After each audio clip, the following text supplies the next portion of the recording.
भक्ती म्हणजे काय? किती साधी आणि सोपी सरळ व्याख्या आहे पहा. भक्ती जेव्हा अन्नात शिरते तेव्हा तिला प्रसाद म्हणतात आणि भक्ती जेव्हा भुकेत शिरते तेव्हा तिला उपवास असे म्हणतात.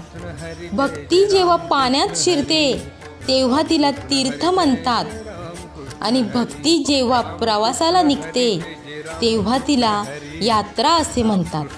भक्ती जर का संगीतात शिरली तर तिला भजन कीर्तन म्हणतात आणि भक्ती जर का लोकसंगीतात शिरली तर तिला भारुड असे म्हणतात.